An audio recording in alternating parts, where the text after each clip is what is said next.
সোনামা কোথায় এসেছি আমরা? হ্যাঁ, এখানে এসেছো? সোনামা কোথায় এসেছো? কোথায়? এখানে স্টেশনে।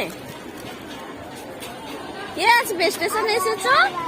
তুমি একা একা স্টেশনে এসেছো ঘুরতে?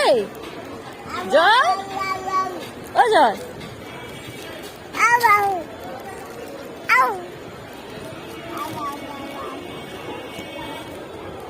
তোমার হাতে কি ওটা? পয়সা? পয়সা নিয়ে কি করবে? আমার